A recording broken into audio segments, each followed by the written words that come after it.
This manhwa kicks off with a captivating scene featuring our female lead in the presence of the Sultan, who seems perplexed about not noticing her before. Little does he know, she's been expecting this moment since the day she stepped foot into the harem. Flashing back to her nomadic upbringing 11 years ago, her parents were the type to roam from village to village, seizing opportunities wherever they could. Unfortunately, luck wasn't on their side when the Sultan's forces happened upon their path. Her father, a timid man, was so overcome with fear that he offered his daughter to the Sultan, thus condemning her to a life within the harem.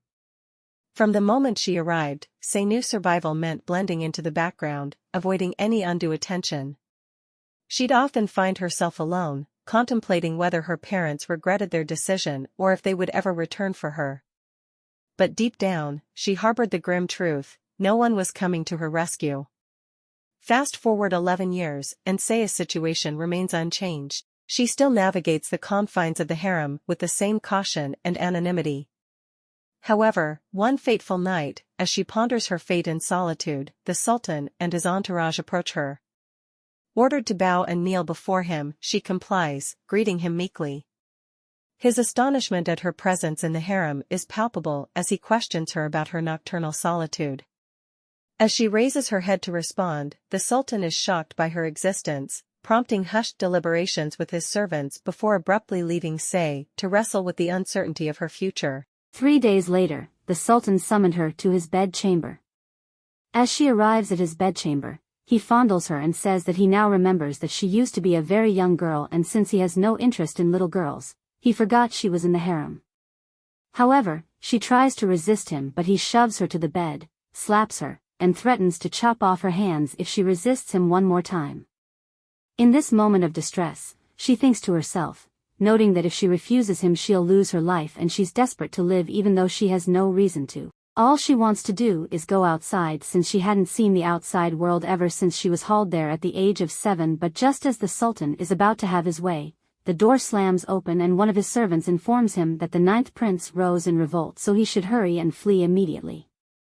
The rush and chaos leaves Sayeh wondering what is going on and who the 9th prince is. Then she quickly recalls that she has seen him several times from afar, and he's the prince who often visited the unfrequented library to read books. During the chaotic scene, she realizes this might be her final opportunity to venture beyond the palace walls and taste freedom one last time.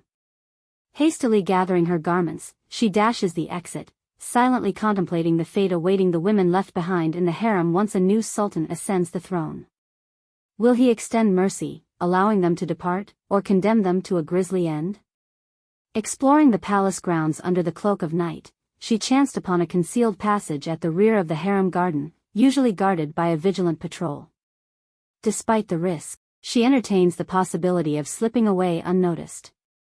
As the door creaks open, she is startled to find herself confronted by menacing swords and a voice demanding her identity, questioning her association with the Sultan due to her emergence from the harem. Lost in her thoughts, she resolves to seize the fleeting opportunity to step into the outside world. With a determined grip on the sword before her, she takes a defiant step forward, aware of the perilous fate that likely awaits her. Yet, the quest for freedom propels her onward, even as she observes the lifeless forms of the gatekeepers scattered before her. With bated breath, she savors the sensation of grass underfoot and the fresh air filling her lungs, a moment of liberation amidst impending doom. Casting her gaze skyward, she finds solace in the realization of her long-cherished wish. Unexpectedly, the 9th Prince Kainer intervenes, draping his cloak over her naked form and lifting her tenderly, leaving her in disbelief at this unforeseen twist. A few days later, Sayeh slowly drifts back into consciousness, the gentle warmth of sunlight kissing her skin. As she gingerly clenches her fist and cracks open her eyes, a twinge of pain shoots through her hands from gripping the sword in her previous struggle. Pushing herself up from the bed, she takes in her surroundings with a mix of confusion and apprehension, trying to piece together what brought her to this unfamiliar place. The ache in her body serves as a harsh reminder of the events that led her here, but the memories are fragmented, lost in the chaos of a nightmarish ordeal. Everything she had carefully concealed for years was suddenly laid bare, sending tremors of fear coursing through her veins. She recalls the suffocating closeness of the Sultan's breath and the breathtaking beauty of the night sky that served as the backdrop to what felt like the tragic end of her existence. Her recollection halts at the moment when Prince Kainer intervened, lifting her battered form and summoning aid. Stepping out into the corridor, Sayeh is struck by the stillness that envelopes the usually bustling harem. It's as if she stumbled into a scene from the fairy tales she once read. Questions swirl in her mind about the fate of the guards and fellow harem residents, but she pushes them aside, not truly wanting to know. Retreating to the solace of her room, she acknowledges it as the only sanctuary she knows in this palace of shadows. Each night she prays for the release of sleep to consume her entirely, offering a relief from the torment of her reality. And if escape is impossible, she wishes only to vanish into a place no one knows. In the meantime, Prince Kainer and his entourage are already on the hunt for Sayeh within the confines of the room. He dispatches one of his guards, Hassan, to track her down, suspecting she hasn't ventured far from the harem. As the search intensifies, the prince turns his attention to the head of the harem, pressing for information about Sayeh's whereabouts. Despite the man's attempts to play dumb, the prince isn't fooled. With a menacing edge to his voice, he threatens severe consequences if the truth isn't revealed, even going so far as to suggest dismemberment to jog the man's memory. Cornered, the head of the harem finally cracks, admitting to some knowledge of Sayeh's existence and pointing the prince toward a room tucked away at the northernmost end of the palace. With grim determination, Prince Kainer announces they will all proceed to the northernmost room, prepared to deliver swift justice to any who have abandoned their posts.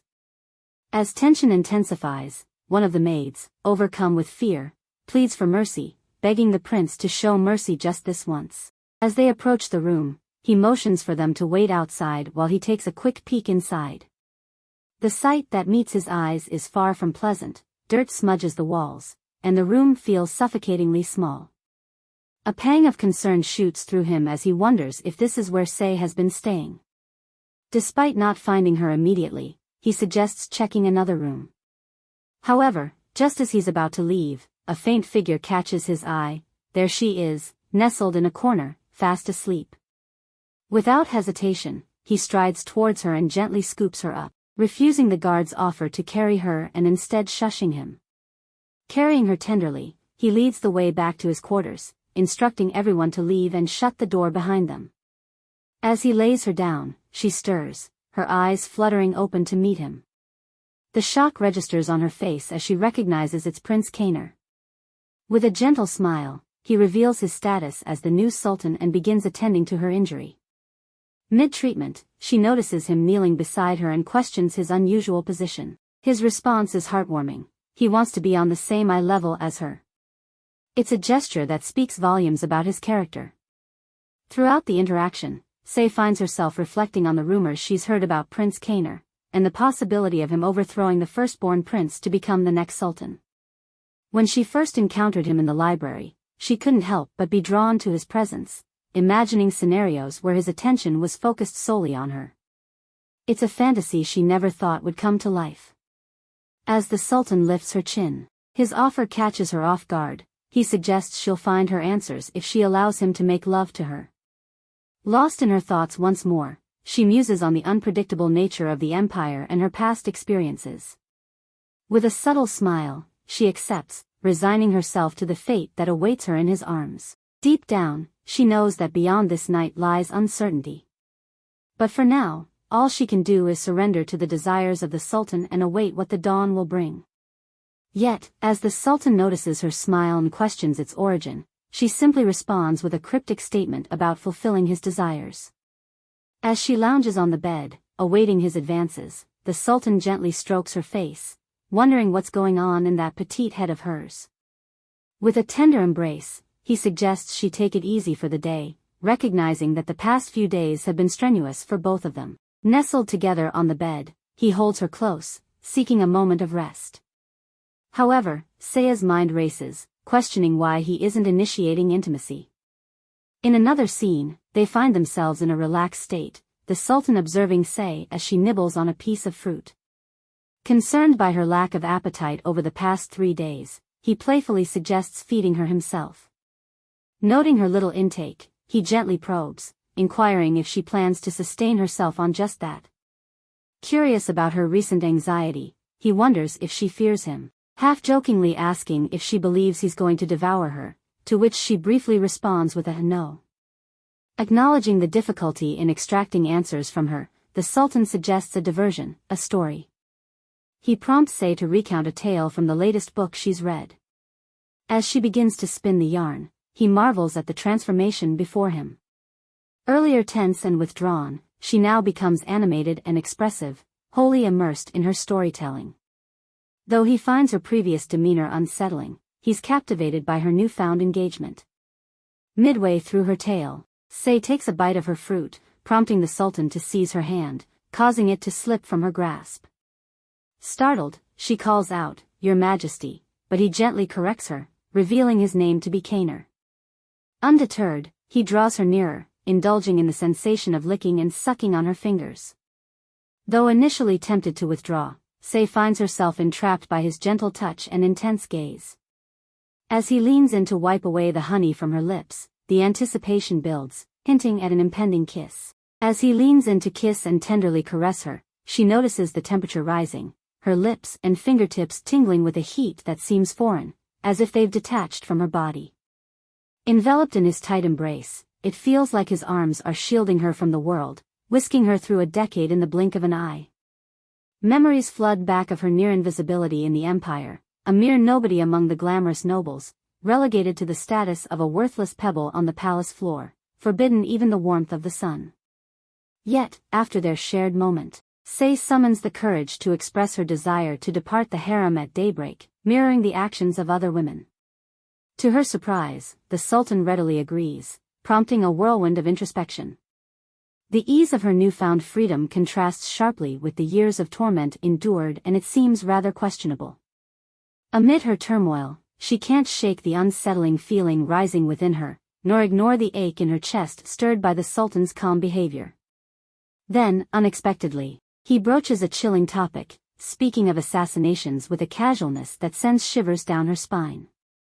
His words hang heavy in the air as he elaborates on his plans, promising a grim fate for anyone she encounters, even innocents like passing children. The threat lingers as he pulls her close once more, prompting a sobering realization. Amidst the tender gestures, a sinister undertone emerges, leaving her to ponder the true nature of his intentions. Is his sudden affection merely a guise, a warning not to defy him? Later that evening, in the privacy of Sayeh's room, the Sultan's maid attends to her as she grapples with the possibility of not getting used to the large and lavish room. Observing the meticulous care taken with the room's objects, she reflects on the rarity of such luxuries in the harem. Accustomed to little meals, she admits to a habitual urge to consume as much as possible when food is available. A deep sigh escapes her lips as she curses her actions, only to be interrupted by the Sultan's unexpected arrival. Questioning her muttered curses and choice of seating, the Sultan's inquiry prompts an internal response from Sayeh. She explains her tendency to seek comfort in solitude, habitually retreating to corners and feeling the ache of waking alone in an empty bed. Also, she confides in feeling a sense of protection in these solitary moments, finding solace in her warmth amidst the profound loneliness. As the Sultan observes her contemplative state, he suggests a gradual process of getting to know one another. Leaning closer, he playfully questions whether she intends to leave him to spend the long night alone. Sayeh, steeling herself with the knowledge of Kainer's power, rises from the floor and moves toward the bed. She asserts her readiness to be held, acknowledging her status as the sole woman left in the harem. Her desires do not matter.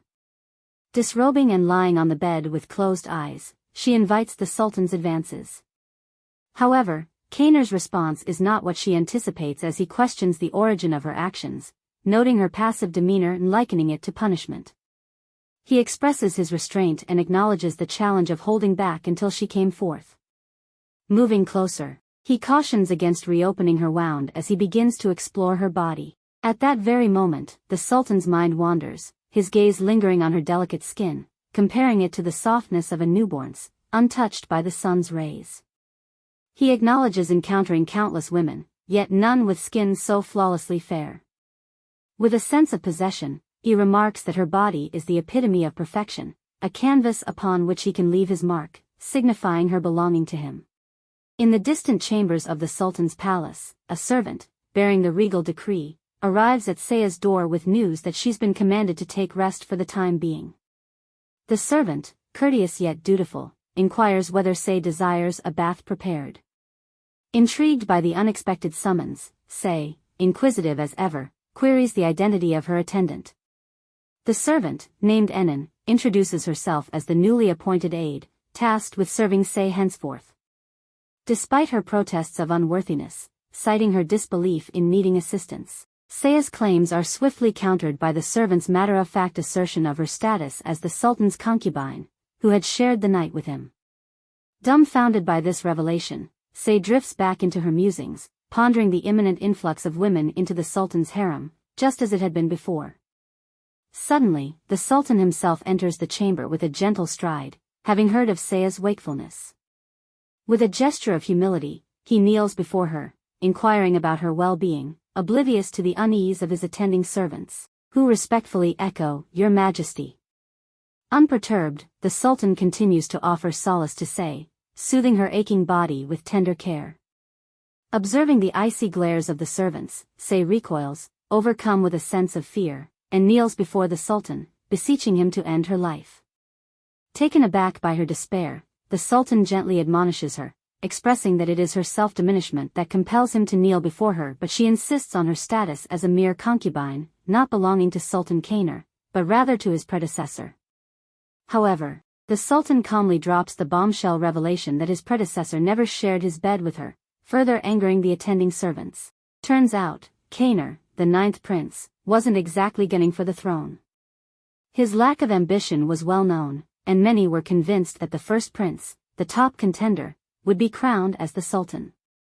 Despite his maternal ties to the powerful Tuareg tribe, thanks to his mother being the daughter of their chief, her unfortunate demise due to postpartum fever didn't dampen their support for him.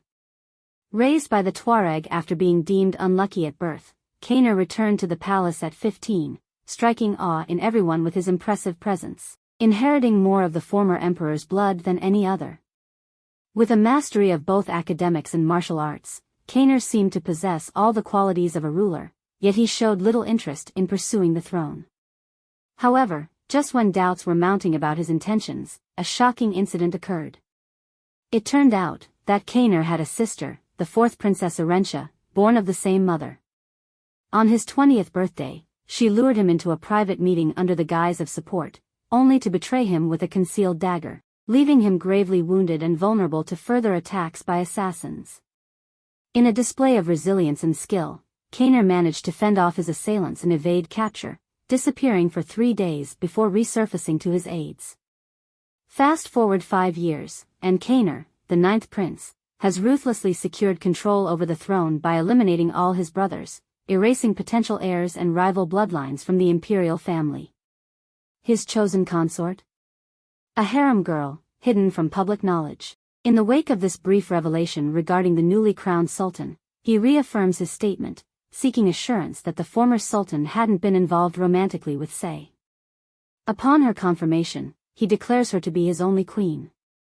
However, Sayeh finds herself grappling with the weight of this title, citing her humble origins from a lesser-known nomadic tribe.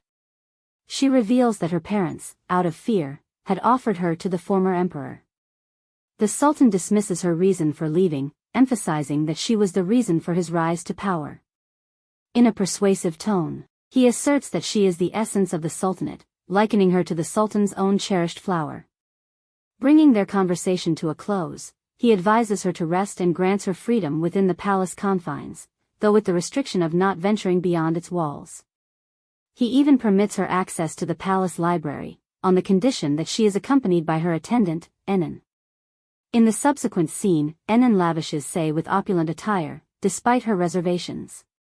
She informs Sayeh that the Sultan has entrusted her with the task of providing the finest things, viewing it as an honor that Sayeh should relish.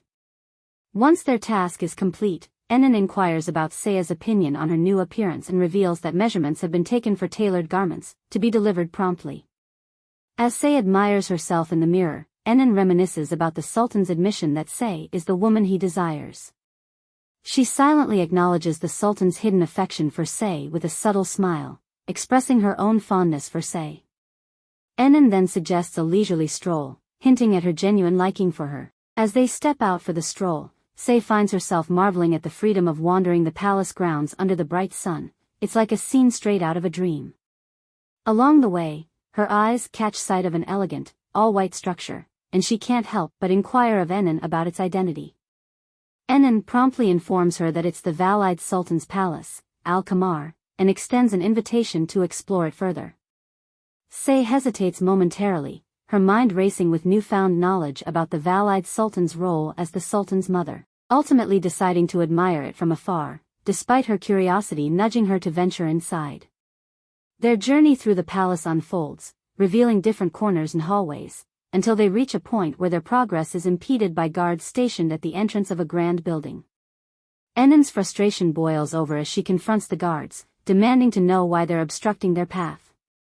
Confused, Sayeh turns to her servant for an explanation, learning that they've reached the chamber where the Sultan holds meetings with nobles and ministers to discuss matters of state, a domain restricted to the Sultan, male attendants, high-ranking officials, and nobility.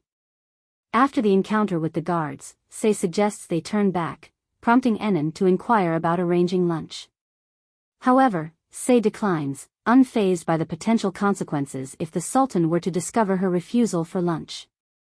Enon, visibly concerned, warns of dire consequences if the Sultan finds out, but Sayeh remains resolute, addressing her servant with a casual, Madam Enon, and dismissing the risk with confidence in her discretion. This revelation leaves Enon reflecting on Sayeh's gentle demeanor and wondering how she'll navigate the palace's intrigues, ultimately attributing the Sultan's decision to entrust Sayeh's kind heart to her. Just as they're about to continue their stroll, Sayeh's name rings out, drawing her attention to the sudden appearance of the Sultan, who sweeps her up into his arms with a playful inquiry about her visit. She responds, mentioning how she simply found herself strolling along, and bam, there she was. But then the Sultan starts pecking at her, going on about how she should have come to see him. Yet, all the while, Sayeh is more concerned about people catching sight of them in that compromising position. Feeling tense, she starts nibbling on her lip, and the Sultan, with a smirk, sarcastically warns her about drawing blood if she keeps that up. So, he lowers her down and declares that from now on, he's going to hold her close no matter where or when, but if she keeps acting like this, she'll have no lips left. Then, he grabs her hand, suggesting they head inside, but she hesitates, citing the rules forbidding her entry. Surprisingly, he scoops her up onto his shoulder and strides into the building, revealing that not all women are prohibited from entering, mentioning the Valide Sultan shares his status. Setting her down on the desk, he asks about her injury, but she reassures him it's nothing major, so moving around isn't a problem. As Sayeh gazes at him, she realizes she hadn't noticed how much he smiles before. Catching her in her musing, he asks what she's thinking, and when she shares, he explains he only smiles in her presence, leaving her puzzled about his kindness. Sniffing her, he notes a sweet scent, revealing he prefers her natural scent to perfume. Seems like he's quite fond of her. As he continues to check on her, he pops open a button, revealing her bosom. His touch grows more intimate, leading to a passionate moment. He then emphasizes she's the Sultan's flower, and he attained his position to get the flower in his hands. But if the flower ever grows to resent him and leaves, he'll have no choice but to chop off all the branches around it, even if the flower withers in the process. Sounds more like a threat, doesn't it? Later that day, the Sultan sits with Sayeh, gently feeding her. A soft smile graces his lips as he notices her finally indulging in a proper meal. With a warmth in his voice, he shares the news of his impending absence from the palace for roughly a week. Further, he confides in her about the revelation of his father's whereabouts, the former Sultan. Despite the gravity of the situation, he reassures her not to be afraid, his words carrying both determination and a hint of sadness. He explains his resolve to put an end to the turmoil once and for all, even if it means confronting his own father's actions. Yet, as he speaks of this, Sayeh's thoughts wander, grappling with the complexities of a son executing his father. In the quiet exchange between them, Sayeh's concern for the Sultan's solitude surfaces, but he dismisses it with unwavering conviction. He seeks solace in her presence, urging her to stay by his side, promising that together they can weather any storm. With a tender grasp of her hand, he implores her to await his return, hinting at a secret to share with her. Though his affection for her is evident, he shrouds the reasons behind it, leaving her to wonder at the depth of his feelings. Enveloped in his embrace, she contemplates the fleeting nature of their intimacy, knowing the harem will soon be filled with new faces fighting for his affection. Yet, for now, she yearns to hold on to the warmth shared between them. To the Sultan's surprise, she finds the courage to express her desire for him to hold her once more upon his return. With a knowing smile, he accepts her words in his own way, his touch igniting a trail of sensations along her skin.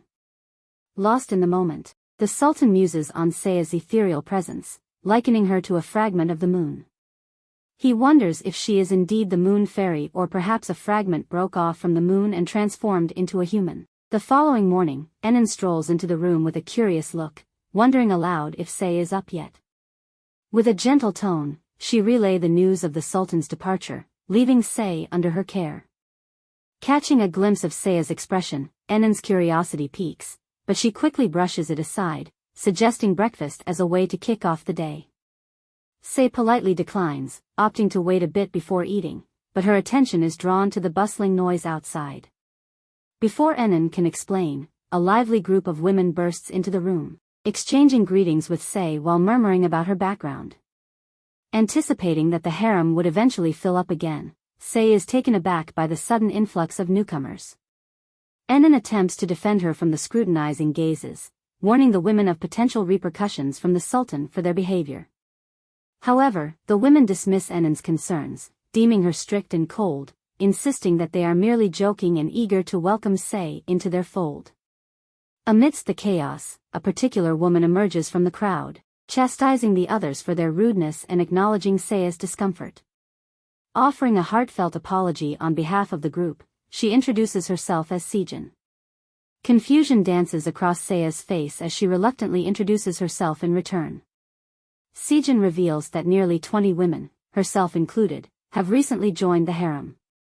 Also, she explains the traditional custom of gifting unmarried daughters to the Sultan upon his ascent to the throne, although Enon interjects, asserting that the Sultan has abolished such practices. Despite this, the women stand firm in their decision to remain in the harem. Stepping forward, Sijin takes Sayeh's hands, expressing her desire to forge a bond and extending an invitation for a meal together. Blushing with gratitude, Sayeh graciously accepts the offer. In another moment, Sayeh finds herself lost in her own thoughts, her fingers delicately strumming the strings of a harp. Amidst the gentle melodies, her mind wanders to Sijin, a woman of grace and nobility, whom she believes would be a perfect match for the Sultan. Despite Sijin's kindness towards her, Sayeh can't help but wrestle with feelings of jealousy at the mere thought of another woman capturing the Sultan's attention. It's a conflicting emotion that weighs heavy on her chest, and she ponders how the other women in the harem endure such sentiments. As she bows her head in contemplation, Enon, her perceptive confidant, notices her subdued demeanor and probes gently, suggesting that her mood may be linked to the morning's events. With reassurance that all will be resolved upon the Sultan's return, Sayeh decides to seek solace in the library.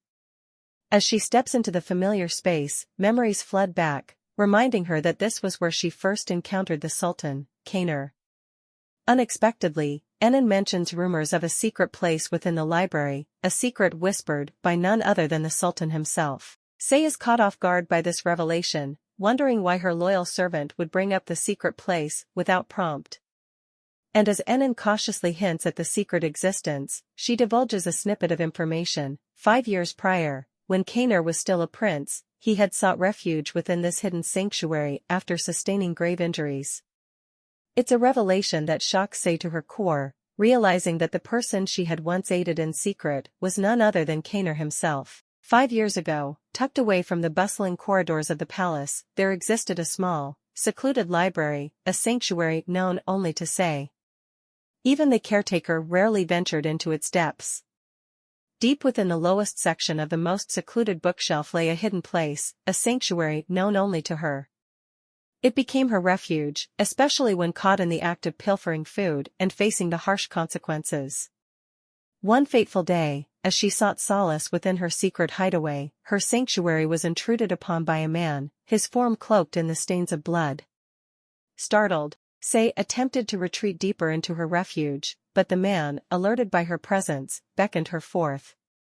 As their eyes met, he struggled to comprehend the existence of someone so delicate amidst the shadows, a fairy, perhaps, or merely a figment of his dying consciousness. Yet, as Sayeh beheld the man's grievous wounds, her instinct was not of fear, but of compassion. Initially intending to seek aid for the stranger, she soon realized his urgent need for concealment. Hastily, she cleared the space, offering her hiding spot as his sanctuary. With whispered urgency, she implored him to maintain silence, even as the murmur of voices grew outside. While the man remained within the hidden confines, his mind wandered to his sister, the one who had betrayed him with a fatal stab to the chest. In his reminiscence, he reflected on their bond, forged through years of nurturing and protection. Yet, his love had come at a cost, a betrayal that left him wounded in body and spirit. Meanwhile, Sayeh found herself entangled in a tense exchange with palace guards, their inquiries hinting at the presence of a suspicious figure nearby. With each question, tension mounted, threatening to expose the secret she harbored within the confines of the library. She flatly denied ever laying eyes on such an individual, insisting she had been engrossed in reading books the entire time. Gosh, what a courageous kid. Imagine, the sister of the young man attempting to take his life, yet an unknown stranger he'd only just met was willing to put herself in harm's way for him. It left him utterly confused. Once the guards had hurried out of the library, Sayeh stole a glance at the man, checking on his well-being, and assured him she'd fetch a clean cloth to bandage his wound once darkness fell. They exchanged words while she tended to him, but tears welled in her eyes when his bleeding wouldn't cease. Thankfully, she managed to get some leftover alcohol from the harem's other concubines, using it to disinfect his wound until he snatched it from her, downing it in one gulp. Feeling slightly improved, she proceeded to feed him, mindful that he'd already lost a considerable amount of blood. When he questioned what she'd do if he turned out to be a bad person, she countered, confident that a truly wicked person wouldn't voice such concerns. They conversed over the meal, and he couldn't help but note that in a few years, she'd blossom into something extraordinary. Yet, she was the Sultan's flower, and he could never outshine such a figure. Still, as she attempted to change the water for his wound, he urged her to stay by his side, continuing to tend to him. Talk about love at first sight, huh? Meanwhile, he found himself adrift, lacking any concrete life goals. Despite being praised for his talents, he harbored no desires for his older brother's position. Content with his lot, he planned to return to Tuareg once his brother ascended the throne. Yet, in that moment, his life's purpose seemed clear. Originally resigned to death, now he pondered the possibility of living for this kind soul who had come to his aid. He even mused about the logistics of staging a rebellion against his brother and mother. As the hours passed, he urged Sayeh to rest and eat, promising to return. But when she awoke the next day, he had vanished. Standing by the window, she prayed for his safety, lamenting the fact that she hadn't even learned his name. As realization dawns upon her, Sayeh finally connects the dots, recognizing that the mysterious figure from her past was indeed Kainer all along. It hits her that his frequent visits to the library coincided with that time. Her servant, Enin, recounts how upset the Sultan was when Sayeh failed to recognize him.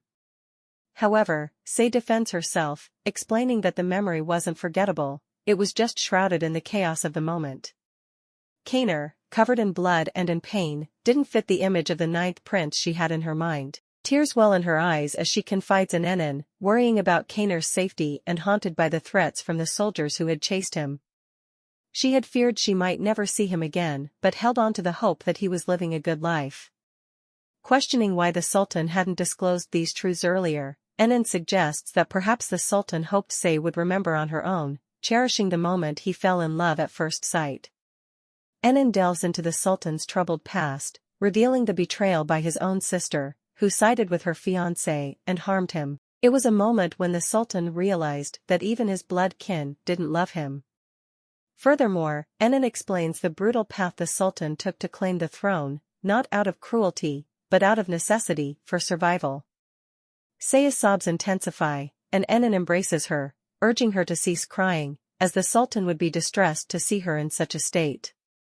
Enin acknowledges that if Sayeh were a mere maid, the Sultan would have whisked her away, but as the former Sultan's concubine, the situation was more complicated. Despite her longing to see the Sultan, she despairs at the week-long wait ahead. Enin comforts her, suggesting she gather her thoughts before approaching the Sultan with her revelation, considering he had likely been worrying over it for some time. Unknown to them, Sejin lurks in the shadows, overhearing their conversation.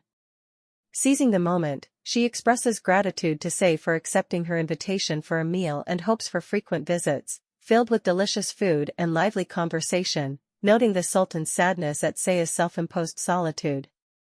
However, Enin interjects, reminding Sejin of the uncertainty of her statement, having not officially entered the harem with the Sultan's consent. But, the other ladies in the harem are of a different opinion, thinking Enin's stance is too severe, especially given Sejin's prior engagement to the Sultan. Sejin, however, remains resolute, asserting that her relationship with the Sultan belongs squarely in the past. The tension in the air is palpable as Sejin, in a moment of frustration, forcefully taps her hand on the table, cautioning them to acknowledge the reality of the situation. Without further ado, she sweeps Sayeh away, suggesting they grab a bite to eat. As they walk down the corridor together, Sejin, ever perceptive, senses Sayeh's unease. She broaches the topic of the former engagement delicately, reassuring Sayeh that it was merely a strategic alliance between families, nothing more. Upon reaching the dining area, Sejin offers apologies for their lateness, but the whispered conversations and sideways glances aimed at Sayeh cause her to shrink inwardly, feeling a pang of embarrassment. Throughout the meal, accolades are showered upon Sejin, but she redirects the attention, encouraging the other women to extend the same warmth to Sayeh, thus earning her favor. Then, in a sudden turn of conversation, Sejin catches Sayeh off guard with news of the Sultan's recent altercation and minor injury. Sayeh's reaction is visceral. She accidentally clatters her utensils, prompting Enin's concerned entrance. Hastily, Enin questions Sayeh about the incident, only to be met with denial and evasion, a tactic she attributes to Enin's concern for her well-being. Undeterred, Sayeh presses Sejin for clarity, and she cautiously reveals that a breach in security led to the Sultan's injury, though it's not life-threatening. Sejin's plan to investigate further ignites Sayeh's curiosity, and when pressed for details, she whispers a secret scheme into Sayeh's ear. Later that evening, Sayeh returns to her quarters, visibly distressed, prompting Enin's concern. With a heavy heart, she inquires about the Sultan's well-being, catching Enin off guard. Despite the servant's attempts to reassure her, her tears flow freely as she grapples with worry and uncertainty. Enin divulges that the Sultan's absence is due to his ongoing duties, urging Sayeh to remain composed. In a moment of realization, Enin questions the source of her information, considering the news hasn't reached the palace yet. Before she can respond, a commotion erupts outside, summoning Enin away. Left alone with her thoughts, Sayeh recalls Sejin's whispered plan, seeing an opportunity amidst the chaos. So, she dashes off, cloaked in disguise, until she finally meets up with Sejin. With a sense of urgency, Sejin confides in her, laying out a plan for their secret meeting. She makes it clear, if anyone catches them in this state, she'll concoct a story about a pressing family emergency, with Sayeh playing the role of her maid. And just like that, they mount the horses she's already prepared outside, setting off into the unknown. Though the whole situation is nerve-wracking for Sayeh, she knows she has no choice but to stick close to Sejin if she wants any chance of catching a glimpse of the Sultan. As they ride past houses crafted from white clay, encounter exotic animals, witness the bustle of free-spirited people, and take in the vibrant sights of lively shops and bustling streets, scenes straight out of her beloved books, Sayeh can't help but feel a sense of detachment.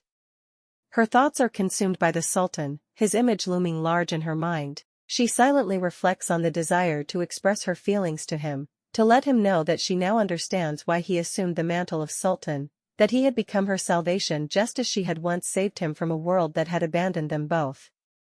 Suddenly, Sejin interrupts her thinking, announcing their arrival at their destination. Sayeh dismounts from the horse, her heart pounding with uncertainty. Could the Sultan truly be hidden away in such a rundown building down a secluded alley?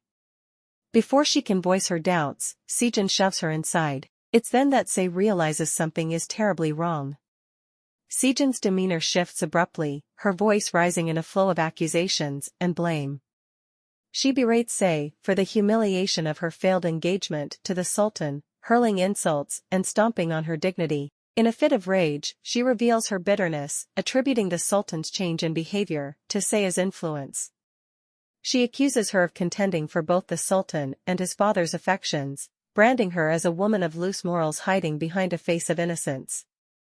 With a cruel grip, she pulls at Sayeh's hair, unleashing a storm of anger and resentment.